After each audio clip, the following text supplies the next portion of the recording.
धन धन सतगुरु तेरा ही आसरा। धन धन सतगुरु तेरा ही आसरा। आप देख रहे हैं फेथ वर्सेस वर्डिक्ट। मैं डॉक्टर मोहित गुप्ता इंसा, परम पूजनीय संत डॉक्टर गुरमीत राम रहीम सिंह जी इंसा के अनुयायी, उनकी सोच व सच्चाई इस प्रोग्राम के माध्यम से आप सभी के सामने रखते हैं। तो आप सभी का आज के लाइव डिस्कशन में बहुत बहुत स्वागत है जी। धन धन सतगुरु तेरा ही आसरा। और आज गुरु पूर्णिमा है और गुरु पूर्णिमा में आप सबको गुरु पूर्णिमा की मुबारकबाद देते हैं।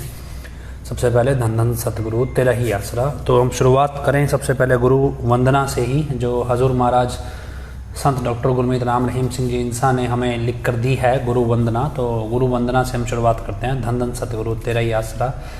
हे परवरदिगार, हे रहमत के मालिक, ऐसा रहमो करम कर कि ता उम्र मैं तेरी भक्ति इबादत करता रहूं, मैं अंदर बाहर तेरी खुशियों से सदा लबरेज रहूं।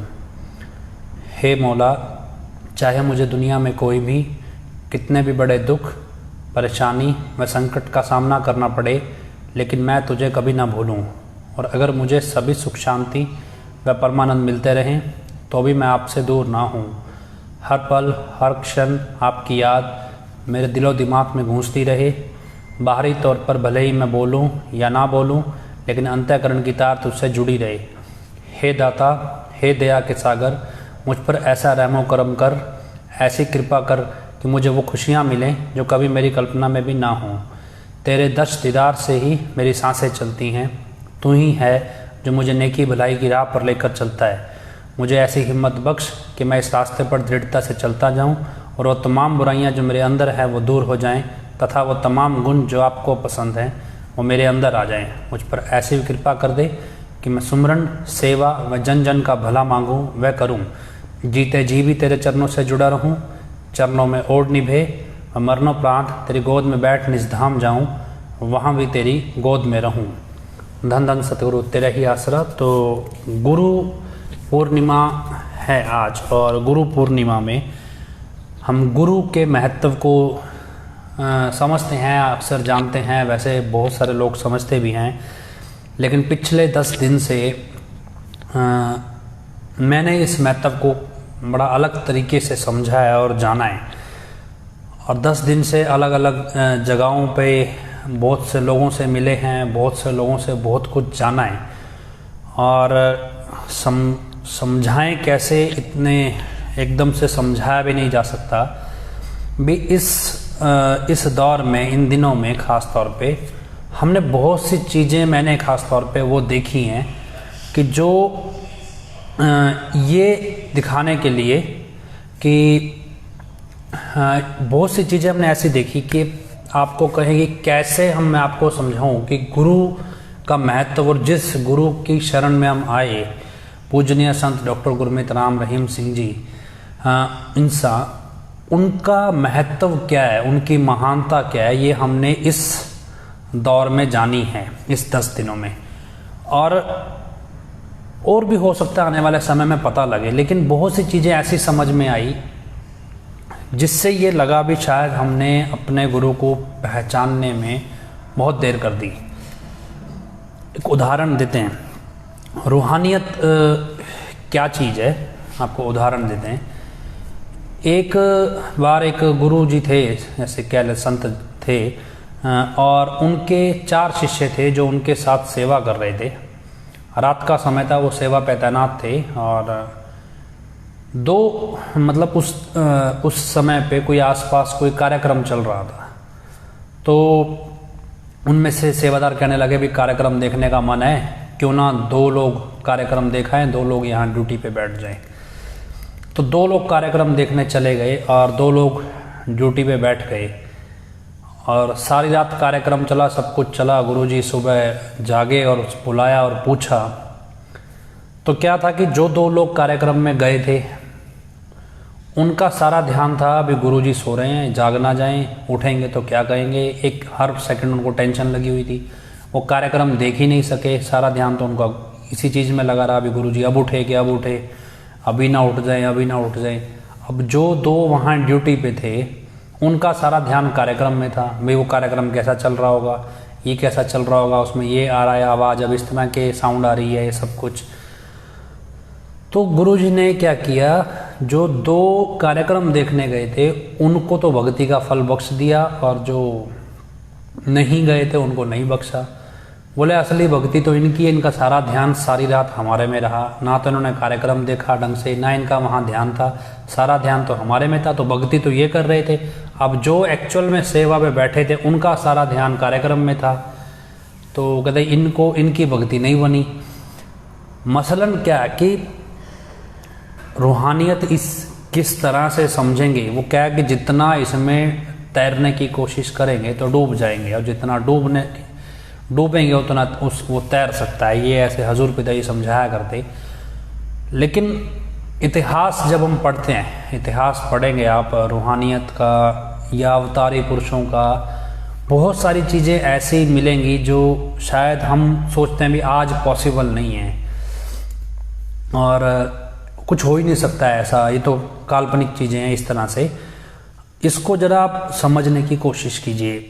कैसे कि श्याम अस्थाना जी महाराज जब गुरगद्दी पे नहीं आए थे, मतलब डेरा सच्चा सौदा नहीं बनाया था, तब वो बहुत सारे लोगों से मिला करते। हजूर महाराज जी बताते थे सत्संग में कि बहुत सारे लोगों से मिला करते और हर अलग अलग लोगों से पूछते भी कि मतलब हमें भगवान दिला दो, भगवान कौन दिलाएगा। तो अलग अलग तरह के रिद्धि सिद्धि वाले मिलते हैं। कोई बोलता भी मैं देही पलटना सिखा सकता हूँ, कोई बोलता था मैं ये पलटना सिखा सकता हूँ। तो इस तरह के लोग तो मिलते, लेकिन ऐसा कोई नहीं मिलता था जो भगवान से मिला दे। और यही चीज़ में मसाना जी महाराज ने सब कुछ सीखा। सावन शाह जी महाराज से जब नाम लिया तो तब कहते हैं भक्ति की बहुत सारी स्टेजेस होती, तो सारी स्टेजेस पार की, सब कुछ किया। उसके बाद जब उन्होंने डेरा की स्थापना की, तब सावन शाह जी महाराज से ये वचन लिया कि सच्चे सौदे की में जो नाम दिया जाएगा उसका एक पैर यहाँ, दूसरा सचखंड में होगा। मतलब उससे पहले सब कुछ सीखा, सब कुछ जाना। फिर साथ में कहा भी हम थे, आगे शाह सतनाम सिंह जी महाराज ने हम थे, हम हैं, हम ही रहेंगे। तो श्याम अस्थाना जी महाराज ने ही बोला कि हम 7 साल बाद दोबारा वापस आएंगे। आज जब हम देखते हैं ये यूपी वाले बाबा जी को, और कई लोग जैसे जो लोग तंत्र विद्या को जानते हैं या ऐसे लोगों के संपर्क में, उनके सारी चीज़ें कहानी आराम से समझ में आ रही है। जिनके नहीं समझ आ रही वो थोड़े अलग तरीके से सोच रहे हैं। तो क्या ये संभव नहीं है आज के समय में? ये आज के समय में भी संभव है, लेकिन क्या है कि हम बार बार एक कहावत है कि हमारी आंखें वही देखती हैं जो हम जानते हैं, जो नहीं जानते वो नहीं देखती। हालांकि इसमें लॉजिक है, अभी मेकअप किया जा सकता है और आवाज़ मॉड्यूलेट की जा सकती है, ये सब कुछ किया जा सकता है, ऐसा नहीं है भी नहीं किया जा सकता। हाँ, बस क्या है कि जो कर रहा है, ये परफॉर्म कर रहा है स्टेज पे, इस व्यक्ति में बैठने का, बोलने का कॉन्फिडेंस होना चाहिए, दैट्स इट। और वो उसमें काफ़ी कम है। बाकी बॉडी स्ट्रक्चर सब कुछ तो हाव भाव बदले हुए हैं, अलग अलग है जो भी चल रहा है। लेकिन अब हमें लगता है कि हमें आगे बढ़ना चाहिए। गुरु पूर्णिमा है तो गुरु की महानता को जानना चाहिए भी कितना महान होता है गुरु। याद हो आप, जैसे श्री रामचंद्र जी वनवास गए थे, दुनिया के हिसाब से उन्हें सजा दी गई थी, वनवास गए थे, लेकिन आध्यात्मिक जो लोग हैं वो क्या सुनते भी नहीं। वो वनवास नहीं गए थे, वो जहाँ जहाँ गए ऋषि मुनि थे, उनका उद्धार करने गए। जो दर्शनों के लिए प्यासे उनके भक्त बैठे थे सालों साल से, उनको दर्शन देने गए। जो भक्ति लोगों ने की सालों साल, उनको दर्शन दे के जो रामचंद्र जी महाराज ने जो सब कुछ उनको प्रदान किया, ऐसा नहीं है कि उनके राज्य में रहने वाले हर एक व्यक्ति को वो भक्ति का फल मिला, उनके दर्शन करने वालों। लेकिन एक्चुअल में गुरु मिल जाना और गुरु का प्रेम पा लेना, इसमें जमीन आसमान का फर्क है। गुरु मिल जाना, ये कहते हैं कि मतलब पुराने जन्मों के कर्म है, भाग्य हैं कोई पुराने, या कह देते हैं भी ईश्वर ने बना दिए, तो आपको गुरु का मिलाप, हमें गुरु का मिलाप हो गया। लेकिन गुरु का प्रेम हासिल करना एक शेर जगाने जैसा है। ये हजूर महाराज जी अक्सर समझाया करते और वचनों में भी, भजनों में भी लिखा। इस प्रेम पाने की दौड़ में जब दौड़ते हैं हम, तो बहुत सारी चीज़ें सीखते हैं, और सीखते इतनी डेप्थ में सीखते हैं कि आज जब 10 दिन के अंदर हमने कहूँ कि हम घूम अलग अलग जगह जब गए, तो उस भक्ति के महत्व का, और कैसे लोग भक्ति करते हैं और कितने सालों से करते हैं, और कैसे उस भक्ति में डिसिप्लिन भी मेंटेन होता है, और किस आस के साथ। मतलब हम कहें हमें हजूर पिताजी ने नाम दे दिया और हम सुबह उठ के 4 बजे नाम नहीं जप सकते 15 मिनट भी। हाँ, बहुत रेयर, कम लोग होंगे जो सुबह उठ के 15 मिनट नाम जपते होंगे। अपने आप से आप सवाल कीजिए। तो जितने लोगों को आप जानते हैं उनको देख के अंदाज़ा लगाइए भी आपके इर्द गिर्द रहने वाले कितने लोगों को आप ऐसा जानते हैं जो सुबह 4 बजे उठ के नाम जपते होंगे, या 2 से 5 के बीच में कितने लोगों को जानते हैं। उस हिसाब से परसेंटेज निकालिए। लेकिन क्या हमें ये गुरु बहुत आसानी से मिल गया है, मिल भी गए और हमने उन्हें समझा ही नहीं। लेकिन जिनको तलाश है, जो भक्ति में आज भी लगे हुए हैं, वर्षों से लगे हुए हैं, ऐसे लोगों से भी मिलना हुआ जिनकी तपस्या इतनी ज़बरदस्त है और इतना डिसिप्लिन है, और उसके बाद हर रोज़ एक नई एनर्जी है, एक आस है। उस आस में भी हाँ हमें गुरु का मिलाप होगा, हमारे लिए ईश्वर हमारा उद्धार करने आएंगे, और वो पीढ़ी दर पीढ़ी भक्ति में लगे हुए हैं। ऐसे लोगों से भी मिलना हुआ इन दिनों में। और उसके बाद एहसास हुआ, और बहुत सी चीज़ें ऐसी जो डेरे में घटित हो रही थी, लेकिन उसका रिज़ल्ट, जैसे हम कहें भी 2007 में जामे इंसान पिलाया गया, लेकिन 2007 में और ऐसी जगहों पे जहाँ लोग तपस्या कर रहे हैं, और या पुराने समय से जो तपस्या के स्थान हैं जंगलों में जगह जगह, ऐसी जगहों पे जब लोगों को 2007 में कुछ अनुभव हुए और किस किस तरह से अनुभव हुए, और उसके पैरेलल कैसे डेरे में पिताजी क्या क्या कर रहे थे, वो सारी चीज़ें जब कोरिलेट होती हैं तो आपको अंदाज़ा लगता है कि ब्रह्मांड में क्या चल रहा है, और हजूर पिताजी किस लेवल पे, किस लेवल का मतलब काम कर रहे हैं। आपको उसकी कुछ झलक समझ में आती है जो पिछले 10 दिन में मैंने जानी है। और यकीन मानिए, मैंने कोई किसी संत का, किसी का कोई इतिहास नहीं पढ़ा है, लेकिन पिछले 10 दिन में बहुत सारे ऐतिहासिक चीज़ों को सुना, पढ़ा और कोरिलेट होते देखा। तब समझ में आया कि हजूर महाराज जी किस लेवल पे कितना बड़ा जो काम करने धरती पे आए हैं, और कितने लोग हैं जो उनकी आस में बैठे हैं। मतलब ऐसे लोग जिन्होंने कभी हजूर पिताजी की तस्वीर नहीं देखी, उनको देखा ही नहीं, उनके बारे में जानते ही नहीं हैं, वो लोग भी उनकी तस्वीर देख के पहचान जाएं, हाँ हमें इन्हें गुरु की आस है, ये गुरु आएंगे, हमें पता है भी ऐसे ही दिखते हैं वो। मतलब आप सोच नहीं सकते भी इस तरह के भी लोग हैं। ऐसे लोग जो दिन में आधा घंटा ही बोलते हैं, सिर्फ अपने दिनचर्या में सिर्फ आधा घंटा बोलते हैं, 23.5 घंटे वो भक्ति करते हैं। मतलब आधा घंटा वो आम बातचीत करेंगे अपने जिनकी ज़रूरत की, 23.5 घंटे वो तपस्या में लगे हुए हैं। किस लिए भी हमारे को भक्ति में एहसास हुआ है कि गुरु महाराज आएंगे और हमारा उद्धार करेंगे। तो वो देख के जब आपको समझ आए कि आखिर किस गुरु की आस में बैठे हैं, कौन है वो शख्स जिसकी आस में 23.5 घंटे भक्ति करते हैं, कैसे ये 23.5 घंटे चुप रह लेते हैं, कोई मोबाइल तो बहुत दूर की बात है, किस तरह से, कौन है जो इनको एनर्जी हर रोज़ ड्राइव करता है, कहाँ सुबह उठ के कैसे इनको एनर्जी मिलती होगी भी आज मुझे इतनी भक्ति करनी है, आज इतनी साधना करनी है, और आधे घंटे में किन लोगों से मिलना है, क्या बात करनी है, कैसी मेरी ज़िंदगी है। और उसके बाद उन लोगों की शरण, जो उनकी शरण में लोग आए होते हैं, उनको भी भक्ति सिखाना, भी आप उनको भी साथ लगाना। फिर उसके बाद जिस जगह पे वो भक्ति कर रहे हैं उस जगह का भी अपना एक इतिहास होना। मतलब ये सारी चीज़ें देख के ऐसा लगता है भी हमने तो जैसे कभी कदर ही नहीं पाई। और उसके बाद जब आप इस लेवल पे महानता गुरु की जानेंगे भी, कैसे उनको गुरु जी की तस्वीर की भी पहचान है, कैसे उनको उनके मिलने की आस भी है, कैसे मतलब कैसे वो ड्राइव हो रहे हैं। और उसके बाद हम सोचे भी हमने तो मजाक जान लिया अपने गुरु को, हमें तो लगा ठीक है हमारे लिए वैसे कभी चुटकुले सुना दिए, कभी गाना सुन लिया, कभी कुछ कभी कुछ कभी कुछ, हमने जाना ही नहीं उनकी महानता को, और हमने समझा ही नहीं भी क्या है, मतलब क्या शख्सियत है, और कितनी दुनिया उनके लिए मतलब प्यासी है, कितना उनको लोग मतलब कितनी शिद्दत से लोग भक्ति कर रहे हैं भी कब हमें गुरु का मिलाप होगा, और हम यहाँ पे लो जी 2 लाख रुपए खर्चा हम तो मिल लेंगे। मतलब हमने कितना सस्ता जान लिया गुरु। और ये क्या है कि अब हमें समझ में आता है भी क्या है, ये अहंकार का प्रदर्शन है। आपकी जेब में पैसा है, आप अहंकारी हो गए, हम हाँ जी इतने पैसे दे के पास ले लेंगे, ये है वो है। और उसके बाद जब ये यूपी में होने वाला ड्रामा जब देखेंगे तब आपको अंदाज़ा लगेगा भी नहीं इतना हल्का थोड़ा ही है हमारा गुरु।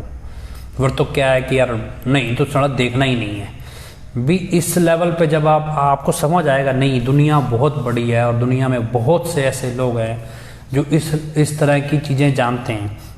एक उदाहरण के तौर पे एक शख्स मिला हमें और बिल्कुल सीधा साधा था, भोला भाला था। मतलब कहें कि एक गुमनाम सा गुरुद्वारा था कोई, वहाँ पे वो शख्स सेवा करता था, सेवा कर रहा है, अभी इन दिनों मिला मुझे। हमने उनसे पूछा कुछ इतिहास पूछा और कुछ बताया जितना पता था सिख धर्मों का, लेकिन बहुत सारी चीज़ें उन्होंने ऐसी बताई जिसके पीछे एक लॉजिक था, जिसके पीछे लॉजिक है। मतलब ऐसा नहीं होता इतिहास में भी, आप मान लो जैसे क्या देते हैं हम कि हनुमान जी उड़े और समुंदर पार उड़ते उड़ते चले गए, भी ऐसे जैसे टीवी में दिखा दिया भी ऐसे होता है, भी वो नहीं है, लॉजिक होता है सबके पीछे भी, लॉजिकल हर चीज़ लॉजिक है भी। लॉजिक क्या, जैसे हजूर पिताजी बताया करते भी, हनुमान जी को अपने रामचंद्र जी पे इतना विश्वास था, अपनी भक्ति से उनके ऊपर इतना विश्वास है कि उन्होंने उस भक्ति का स्मरण करके छलांग लगाई और एक छलांग में वो समुंदर पार कर गए, जबकि उन्हें अंदाजा नहीं था कि वो पार कर सकते हैं, लेकिन उस भक्ति के विश्वास ने वो पार कराई। ऐसे ही अंगद ने अपने श्री रामचंद्र जी पे विश्वास करके रावण की सभा में पैर जमा दिया। इसका मतलब ये नहीं है कि वो उनसे मजबूत पैर कोई जमा नहीं सकता था, खेल था सारा विश्वास का। इसी तरह कुछ लॉजिकल चीज़ें हमने उस बाबा जी से सुनी और उन्होंने कुछ चीज़ें ऐसी बताई, जैसे क्या है कि हम अगर सिख इतिहास में जाएंगे, हालांकि उतना तो मैंने पढ़ा नहीं है, जितना पढ़ा है, जो गुरु गोविंद सिंह जी महाराज थे, उनका जो अंतिम समय का जो विवरण है वो अलग अलग तरह से आप मतलब अलग अलग जगहों पे अलग अलग तरह से, आप पटना में जाएंगे, पटना साहिब में, तो वहाँ कुछ अलग तरह से उनका डिस्क्रिप्शन है, और अब पंजाब में अलग तरह से डिस्क्रिप्शन है, ऐसे अलग अलग जगहों पे अलग अलग है। उनका जो अंतिम समय का विवरण है वो बड़ा अजीब है। मतलब कुछ लोगों का कहना है कि कुछ 2 पठान थे जिन्होंने सिख वेश में, जिन्होंने उनको चाकू मार दिया था या क्या जो भी है, कि उनकी हत्या करने का प्रयास किया, उसमें गुरुजी जख्मी हो गए और वो जख्म उनकी मृत्यु का कारण बने। लेकिन आप और लोगों से मिलेंगे तो बोलेंगे नहीं, इतना आसान नहीं भी, इतना शस्त्रधारी, इतना मजबूत योद्धा भी इतना कमज़ोर नहीं था भी 2 पठानों से ऐसे इस तरह से धोखे से मार सकें भी, ऐसा नहीं हो सकता। तो कहते हाँ ये घटना हुई थी, लेकिन इसका मतलब ये नहीं है अभी गुरुजी उस जख्म से मारे गए थे। कुछ लोगों का कहना है कि वो एक टेंट लगाया, जैसे कनात कह देते हैं हम, कनात लगाया, कनात के बीच में एक चिता सजाई और उसमें हथियारों के साथ लैस होके वो दाखिल हुए। लोगों ने चिता जलती देखी, वो उसके बाद वो बहुत से लोगों ने मान लिया कि बस वो चले गए, वापस सचखंड चले गए। लेकिन जब उसके आगे का इतिहास कुछ लोगों ने लिखा है, अलग अलग इतिहासकारों ने, उन्होंने लिखा है कि वो उनकी ना तो अवशेष मिले, मतलब अस्थियाँ नहीं मिली, और उनके हथियार भी नहीं मिले, घोड़ा भी नहीं मिला। तो लोगों ने मान लिया कि नहीं, संत इतने कमज़ोर नहीं होते भी इस तरह से आत्मदाह कर लेंगे। तो उन्होंने ये चीज़ भी बताई भी, ऐसा नहीं है, ये अलग अलग धारणाएं लोगों ने बना रखी हैं अपने आप से। और उसके बाद ऐसे लोग भी उस समय में थे, इतिहासकार में, इतिहास में लिखा होगा कि जो इतिहास पंजाब में नहीं मिलता, आप पटना साहिब जाएंगे वहाँ आपको वो इतिहास मिलेगा। तो वहाँ से कुछ चीज़ें और पता लगी कि उस घटना के बाद भी ऐसे लोग सामने आए जिन्हें गुरु गोविंद सिंह जी मिले अपने घोड़े के साथ सब कुछ। लेकिन उसके बैकग्राउंड में बहुत सारा, जब ये समझ में आया भी आखिर लॉजिक क्या है इस सब के पीछे, मतलब ये सब करना क्यों पड़ा, उस सब में जब आपको गुरु और शिष्य के बीच में जो कड़ियाँ चल रही हैं, कैसा गुरु और शिष्यों का प्रेम था, किस तरह की धारणा में उस समय वो जीवन जी रहे थे, और कैसे वो लोगों का उद्धार भी कर रहे थे, और क्यों उनको ये स्टेप उठाना पड़ा, ये सारी चीज़ें आपको गुरु और शिष्य के बीच के रिश्ते को समझाती हैं भी। कितनी महानता होती है गुरु की, और कैसे गुरु किस स्तर तक जाके आपकी संभाल करता है, और क्यों कहाँ कहाँ लोग उनके लिए व्याकुल बैठे होते हैं। और आज भी हमें ऐसे लोग मिले जो इस इंतज़ार में, जिनको ऐसे अगर हम पंजाब में जाएं तो बोल देते हैं अभी देहधारी गुरु होगा ही नहीं, लेकिन ऐसे सिख भी मिले जिनका मतलब सिख नहीं, सिखों के जत्थे जैसे हम कहते हैं, बहुत सारे लोग ऐसे मिले जिनका ये मानना है कि हमारे गुरु साहब वापस आएंगे, और बहुत जल्द वो आएंगे, वो कहकर गए हैं कि वो आएंगे।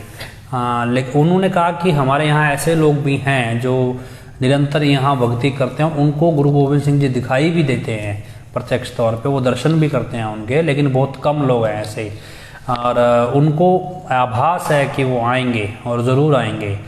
और उसके बाद उन्होंने ग्रंथ दिखाया है हमें, एक ग्रंथ है वहाँ पे 24 अवतार, और उस ग्रंथ के अंदर भी लिखा हुआ है, उसमें लिखा हुआ है गुरु गोविंद सिंह जी का भी हर जी हरिमंदिर आवेंगे, मतलब पूरा एक वो लिखा हुआ है डिटेल में।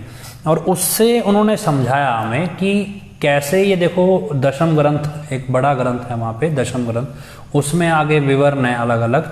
तो उसमें एक 24 अवतार विवरण है, उसमें एक नी कलंक अवतार एक विवरण है, उसमें सब चीज़ें डिटेल में लिखी हुई हैं अभी क्या क्या होगा उस समय जब आएंगे। और वो अमृतसर जाएंगे, हरिमंदिर अमृतसर को कहा जाता है हरिमंदिर साहिब, कि वो वहाँ जाएंगे। और वो कहकर गए हैं अभी हम अमृतसर आएंगे। तो जिस आस में जो लोग जीते हैं आज भी, सुबह 2 बजे उठ के ठंडे पानी से, अगर गर्मी सर्दी कुछ भी हो, नहा धो के उनको इतना सब कुछ करना भी, डिसिप्लिन, ये एनर्जी कौन ड्राइव करता है और किस उम्मीद से लोग गुरु की आस में जीते हैं। और हम, मतलब आपको एहसास हो जिंदगी का भी, ऐसे भी शिष्य होते हैं, ऐसे भी लोग होते हैं, और हमें तो बहुत आसानी से मिल गए गुरु।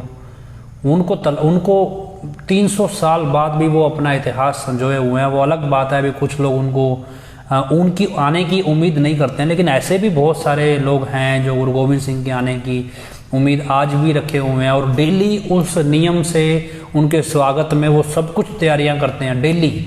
हम भीलनी का सुनते थे, लेकिन 300 साल से ऊपर का समय में लोग इतने डिसिप्लिन से इतना कुछ करें, और मतलब ये छोटी बात नहीं है। और कैसे वो आस पीढ़ी दर पीढ़ी जिंदा है, और आज भी जिंदा, आज भी उस डिसिप्लिन के साथ वो चलते हैं। और ये चीज़ जो मैंने सीखी इन 10 दिनों में भी, हमने गुरु के महत्व को नहीं जाना, हमने जाना ही नहीं कि हमारा गुरु किस महानता, कैसे, कितना महान है और कैसे है। ये थोड़ा ही है जो भी ये ड्रामा हनीप्रीत ने करवा रखा है, अभी फिलहाल मौके पे चल भी रहा है, ये नहीं है गुरु। और जब उसके बाद जब आप ये सारी चीज़ें सुनेंगे, इसके बाद ऐसे ही कुछ हिंदू महंत भी मिले, ऐसे भी सिख मिले जो मतलब हिंदू धारणाओं के हिसाब से चलते हैं। मतलब ऐसा नहीं है कि वो बिल्कुल जो अभी हम पंजाब में धारणाएं देखते हैं वैसे नहीं, और धारणाओं के हिसाब से भी चलते हैं।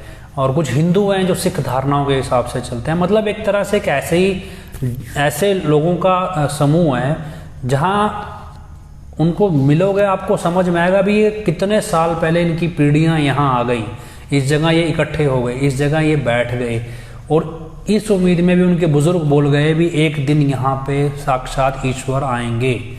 इस उम्मीद में वो पीढ़ी दर पीढ़ी वहाँ बैठ के तपस्या कर रहे हैं। वो सिर्फ सिख नहीं है, और भी बहुत से लोग हैं, मुसलमान भी मिले, उसमें हिंदू भी मिले, एक जगह पे नहीं कई जगहों पे। और जब आपको उससे समझ में आए कि यार हमने रूहानियत को कितना हल्का जान लिया, कैसे लोग आज भी उस लेवल पे तपस्याएं करते हैं, भक्ति करते हैं, और कितना सब कुछ, और वो शादी नहीं कराते, बचपन से तपस्या में ही लगे हुए हैं, कैसे नियम अपने पुगाते हैं। हिंदू हैं चाहे मुसलमान हैं, चाहे ईसाई नहीं मिले, मुझे सही बताऊं, हिंदू भी मिले, मुसलमान भी मिले, सिख भी मिले, किस मतलब ईमानदारी से वो करते हैं, कैसे वो अपने बुजुर्गों का इतिहास बताते हैं। और उसके बाद वो अपनी हस्ती नहीं बनाते, इतना सब कुछ करने के बाद उनकी कोई अपनी हस्ती नहीं है। ऐसा नहीं उनके बुजुर्गों का इतिहास हमें मिलेगा किताबों में, नहीं, वो सिर्फ इस आस में बैठे हैं कि हमारे बुजुर्ग बोल गए, बस यही करना है सारा जीवन भर, तो वो हम कर रहे हैं। अब हमें लगे भी यार हमने तो गुरु पहचाना ही नहीं, 27 साल हमारे बीच में हम रहे, गुरु जी हमने तो बहुत हल्का जान लिया। और फिर जब ये सारा चीज़ जान के आप फिल्में देखेंगे, MSG मूवीज़ देखेंगे, जो MSG पिताजी ने 4-5 फिल्में बनाई हैं, उन फिल्मों को जब आप देखेंगे तो आपको बहुत सारी चीज़ें कोरिलेट होती दिखेंगी, कैसे ये ब्रह्मांड चल रहा है, किस तरह की उसमें एक एक डायलॉग की वर्डिंग, पिताजी क्या क्या बोल रहे हैं, उसके क्या क्या मायने हैं, और कैसे वो घटनाक्रम चल रहा है। हम सोचते थे पिताजी ने बोला 100 बार देखो, 50 बार देखो भी ठीक है जी, देखनी है, सत्संगों का फल है, भंडारों का फल है मूवी देखने का। लेकिन आज जैसे एहसास होता है भी हाँ, ये मूवी आपको वाकई में भंडारा है, ये सत्संग ही है, ये रूहानियत के बहुत गहरे रहस्य हैं जो समझ नहीं आ सकते जब तक आप 50-100 बार नहीं देखेंगे। जब आप उस भावनाओं को लेके देखेंगे भी इस मूवी के पीछे के रहस्य हमें जानने हैं, हम उसके पीछे सुमन करें, हर रोज़ अरदास करें कि गुरुजी आपने इतना समय देके बनाया, कुछ ना कुछ रहस्य ये छुपे हुए हैं, इन रहस्यों का हमें बताएं। और अभी तो कुछ ही पता लगे थोड़े थोड़े में, हालांकि को रिलेट कर पाए हम, लेकिन बहुत सी चीज़ें मतलब ऐसी नहीं आई निकल के। और ये जब आप देखो आपको लगता है भी यार, एक तरफ वो एक MSG1 फिल्म में डायलॉग है ना, अभी देखते हैं तुम्हारा शैतान जीतता है या हमारा भगवान, तो कुछ वैसा ही है।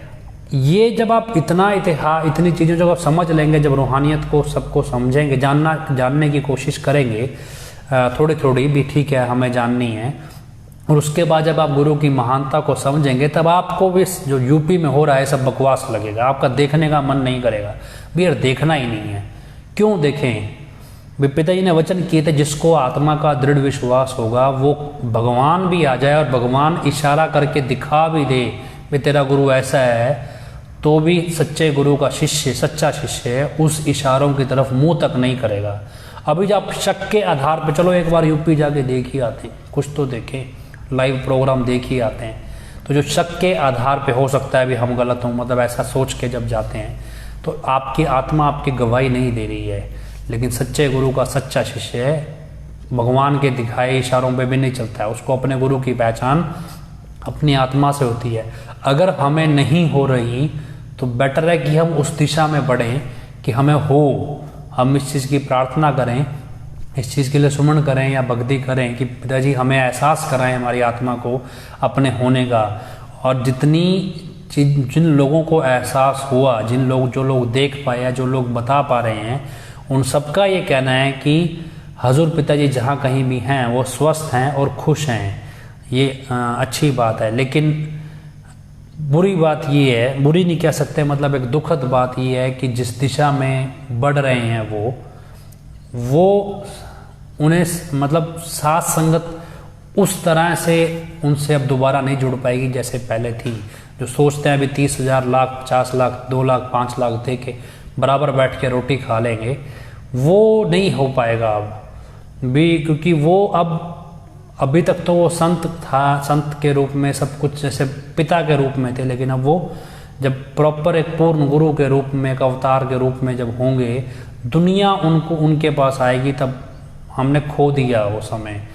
बहुत आगे निकल गए हैं गुरुजी, हम बहुत पीछे रह गए हैं। और बार बार वो बोलते थे भी दुनिया बहुत आगे जा रही है, उनको ज़रूरत है, हमें ज़रूरत है कि हम तेज़ी पकड़ें, स्पीड पकड़ें।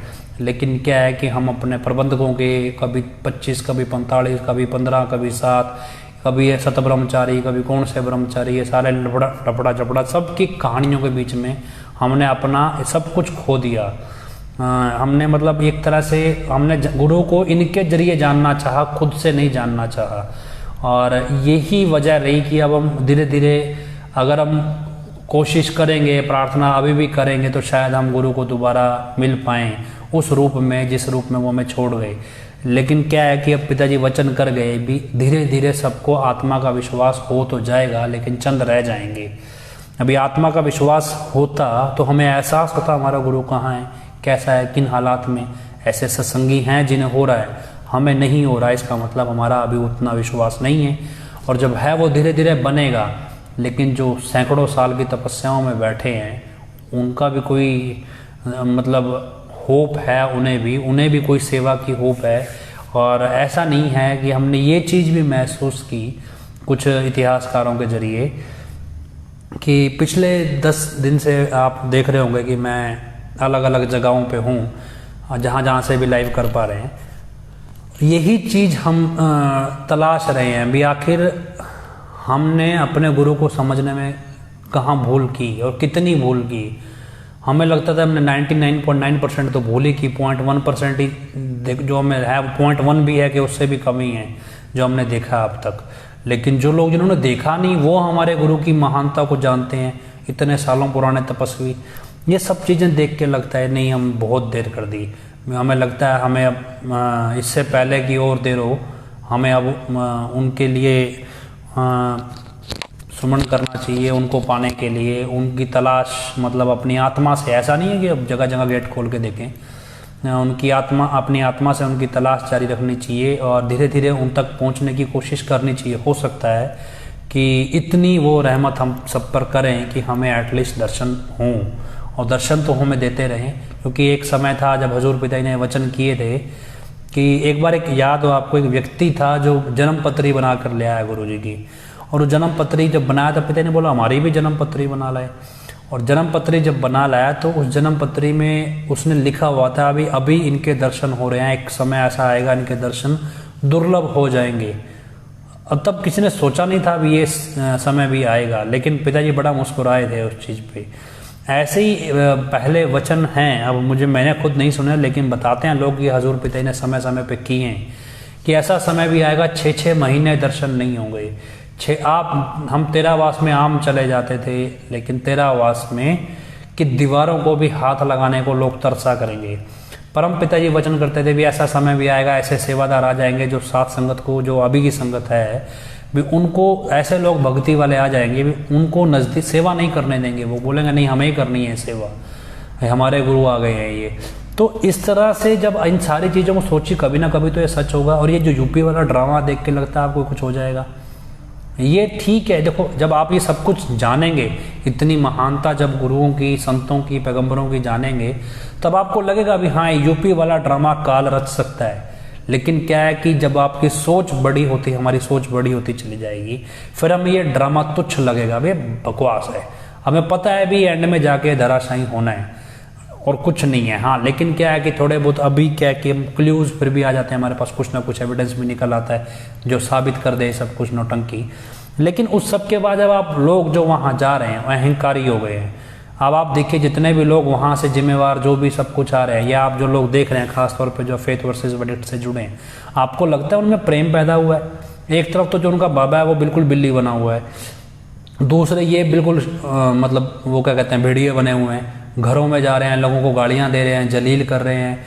ठीक है, ये क्या है, वो मतलब जिनसे वो सीख के आ रहे हैं वो तो बिल्ली बना हुआ है, और आगे जिसको सिखा रहे हैं वो भेड़िया बन के सिखा रहे हैं, अहंकारी हो गए हैं। 2.25 लाख रुपए ले आओ आपको मिलवा देंगे। मतलब क्या है कि आपको लगता है जिस गुरु के लिए लोग सैकड़ों साल तपस्या कर रहे हैं पीढ़ी दर पीढ़ी, वो तुम 2.25 लाख में खरीद लोगे भी? 2.25 लाख उसके लिए कोई मतलब 2.25 लाख में मतलब आपको लगा भी जिसकी जेब में पैसा है बस उसी को मिलेगा वो। और बिल्कुल यूपी में सब पूरा पैटर्न ही कुछ इस तरह का है। हाँ बाकी जो नौटंकी जब क्या ना, जिनका मतलब एक है ना बेगानी शादी में अब्दुल्ला दीवाना, जिसका हजूर पिता से कोई लेना देना नहीं, जो बस ये पता है कि यार भी ये बंदा फेथ वर्सेस वर्डिक्ट के साथ कभी जुड़ा है ना, ये बंदा फेथ वर्सेस वर्डिक्ट वालों की बातों को एंडोर्स करता है भी, ऐसे बंदे को भी मिलवा दो भी, चलो कम से कम थोड़ा थोड़ा नौटंकी सही, थोड़ा थोड़ा प्रेशर दबाव तो बनेगा। हम तो मतलब अजीब बात है, जिस गुरु की महानता दुनिया तरस रही है, जिसके याद में सैकड़ों साल से, जिसके दर्शनों को तरस रही है, जिसकी चरण धूड़ी को तरस रही है, तो उन्हें साबित करना पड़ रहा है कि वो असली है, और उसे खुद को साबित करना पड़ेगा कि मैं असली हूँ, मैं नकली नहीं हूँ।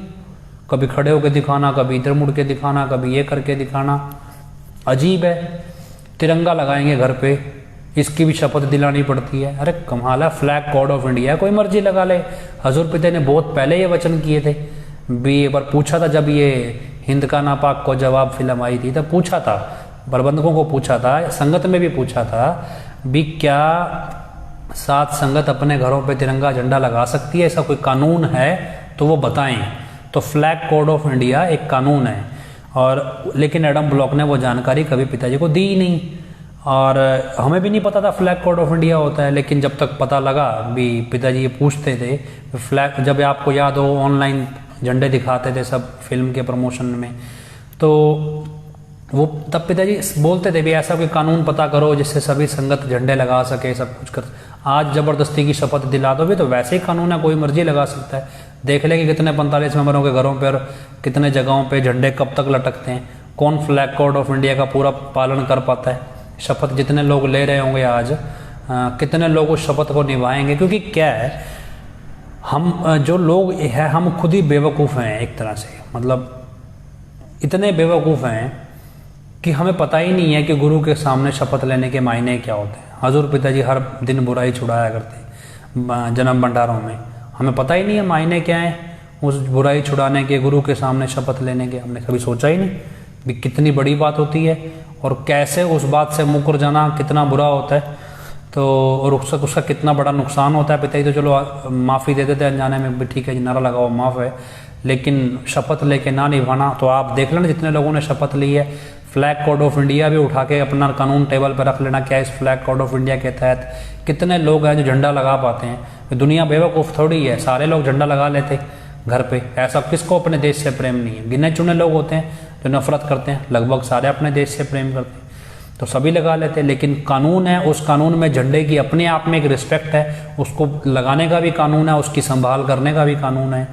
तो वो कानून मान नहीं पाते, उसके नियम नहीं पुगा सकते, इसलिए लोग नहीं लगाते। लेकिन अब आज जिनको शपथ दिला दी है उनसे देख लेना, उनके पड़ोसियों के घरों में जो भी आपके जानकार हो कितना ही कि मानेंगे। तो खैर क्या है, ये सारी चीज़ें चलती रहेगी।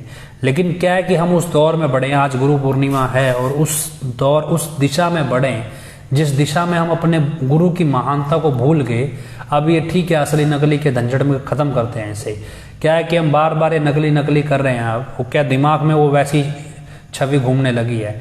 हमारा फोकस अब वहाँ रहना चाहिए कि हम हमारे गुरु की महानता को जानेंगे, उस महानता को सिद्ध करेंगे और उसकी तरफ बढ़ेंगे। और ये जब तक हमें अंदर से एहसास नहीं होने लगता कि हमारे गुरु कहाँ हैं, कैसे किन हालात में हैं और क्या वो हमें दोबारा मिलेंगे और क्या हमें वो अपने मिलने के संकेत देने लगेंगे, तब तक हम इस दिशा में आगे बढ़ते रहेंगे। और जब संकेत मिलेंगे तो तुम चले ही जाएंगे आगे। तो खैर आप और हम सब मिलके और कोई प्रण करें ना करें इस गुरु पूर्णिमा पे, तो ये प्रण तो ज़रूर करें कि हम अपने हजूर पिताजी के चरणों में प्रार्थना करें कि हमें भी वो आत्मा का विश्वास हो, वो ज्ञान हो, और हम अपने गुरु की सलामती, गुरु के दर्शनों के लिए आगे बढ़ें और वो दर्शन हासिल करें। और जैसा प्रेम वो हमें बख्शते रहे हैं वैसा प्रेम हमें वो आगे भी बख्शें। तो इस उम्मीद के साथ हम प्रार्थना करें और प्रार्थना करके हजूर पिताजी के चरणों में नारा लगाते हैं, धन धन सतगुरु तेरा ही आसरा, धन धन सतगुरु तेरा ही आसरा। तो आखिर में हम अरदास बोल लेते हैं, धन धन सतगुरु तेरा ही आसरा। हे मालिक तुझे लाज है, अब बहुत हो गया, तू दया में रहमत कर, तेरे प्यार मोहब्बत की राह में हमें कोई दुख तकलीफ़ ना आए। तू ऐसी रहमत बख्श वे सबको सुमति दे, किस तरह से देनी है यह तो सब जानता है, जिसको जैसे देनी है वैसे दे, वो तेरी मर्जी। धन धन सतगुरु तेरा ही आसरा।